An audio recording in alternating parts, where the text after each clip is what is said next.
കോഴിക്കോട് പോയപ്പോൾ കോഴിക്കോട്, കൊച്ചിയിൽ വന്നപ്പോൾ എവിടെയാണ്? കൊച്ചിക്കാരനല്ലേ?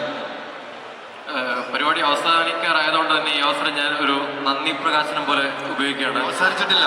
അല്ല, ആദ്യമായിട്ട് സിനിമയിൽ എനിക്ക് ഒരു എൻട്രി തന്നോ, സിനിമയിൽ എൻട്രി തന്ന ഒമർക്കിനോട് ഒരുപാട് നന്ദി. പിന്നെ ഫസ്റ്റ് പടം അടാറിലോ അതിൻ്റെ പ്രൊഡ്യൂസർ ഔസേപ്പച്ചൻ സാർ. പിന്നെ ഈ ബാഡ് ബോയ്സ് സാധിക്കാനുള്ള ഏറ്റവും വലിയ കാരണം ഷീലു മാമാണ് ഫസ്റ്റ് പടം കേട്ട് ഓക്കെ അടിക്കുന്നത്. ഷീലു മാമിന് ഒരുപാട് നന്ദി. പിന്നെ എബ്രാം സാറ്, ചിറ്റ്നി ചമേലി പാട്ടിലെ കത്രീന കൈഫിനെ പോലെയാണ്, ആ എബ്രാം സാറിന് ഒരുപാട് നന്ദി.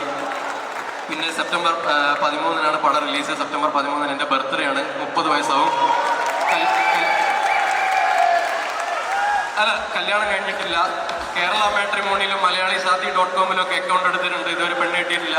പടം ഹിറ്റായി കഴിഞ്ഞാൽ അത് സാധിക്കും എന്ന് ഞാൻ വിചാരിക്കുന്നു. പിന്നെ ഈ ഫ്ലോകളല്ലേ. പിന്നെ ഈ പടത്തിൽ ഏറ്റവും വലിയ ഭാഗ്യം എന്ന് വെച്ചാൽ ടിനിച്ചേട്ടൻ പറഞ്ഞു, ടിനിച്ചേട്ടൻ കോളേജിൽ പഠിക്കുന്ന കാലത്ത് ടിനിച്ചേട്ടനെ കൊതിപ്പിച്ച ആളാണ് റഹ്മാൻ സാറെന്ന്. കൊതിപ്പിക്കാൻ വേണ്ടി എന്നെ ജനിപ്പിച്ചിട്ട് പോലുമില്ല ആ സമയത്ത്. അപ്പോൾ അതാണ് ഈ പടത്തിൽ എൻ്റെ ഏറ്റവും വലിയ മറ്റൊരു ഭാഗ്യം.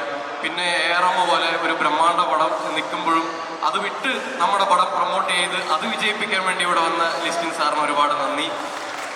അപ്പോൾ എല്ലാവർക്കും പടം കാണണം. എന്തിലൊക്കെ ഉണ്ടെന്ന് പറഞ്ഞ കേരള മാട്രിമോണി, മലയാളിസാദി.com, സജിൻ ബ്രോ പറഞ്ഞിട്ട് ബമ്പിൾ വരെ ഞാൻ അക്കൗണ്ട് എടുത്തു. അത് പ്രത്യേകം പറയണം. ഒന്നുമില്ല, ആരും സെറ്റായില്ല. അതും പ്രീമിയം അക്കൗണ്ട്, പൈസ പോയി. അപ്പോൾ അടുത്തത് നമ്മുടെ പടത്തിൽ ഒരു ചെറിയ ചൈൽഡ് ആർട്ടിസ്റ്റ് റോൾ ചെയ്ത, വലിയ റോൾ ചെയ്ത ചെറിയ മോൾക്ക് കൊടുക്കുകയാണ് ഇസൽ.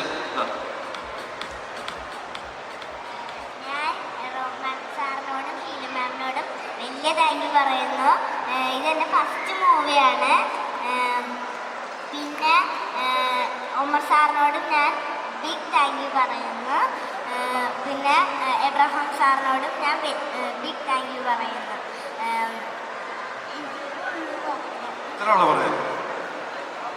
Thank you. സെന്തിലെന്താ പറയാൻ പറ്റുന്നത്? അതെ, ഈ സാറിന് റഹ്മാനിക്കയുടെയും ബാബുച്ചേട്ടൻ്റെ വോയിസ് അടിപൊളിയായിട്ട് അനുകരിക്കും. അപ്പോൾ അത് ഈ ഒരു അവസരത്തിൽ വേണം. അവർ കഥ പറഞ്ഞ് വീഴ്ത്തിയത് റഹ്മാനിക്കയുടെ വോയിസിൽ തന്നെ പറഞ്ഞിട്ടാണ് അല്ലേ? ചെയ്തിട്ട് പോയാൽ പറ്റൂ. അല്ല, ഞാനത് ഇവരെ തെറ്റിദ്ധരിപ്പിച്ചാണ്. എനിക്ക് സത്യത്തിൽ ആ വോയിസ് ചെയ്യാൻ അറിഞ്ഞൂടാ. ആകെ ചെയ്യാൻ അറിയുന്നത് ഭീമൻ രഘുവിൻ്റെ വോയിസാണ്. അത് ചെയ്യാം. ഒരു കാര്യം, നമ്മുടെ എനിക്ക് ഇഷ്ടപ്പെട്ട മറ്റൊരു ട്രാക്ക് വെച്ചിട്ട് ഈ സുന്ദരിമാരായിട്ടൊരു ഡാൻസ് കളിക്കും. അല്ല, സാറെ കോടി രക്ഷപ്പെട്ടു.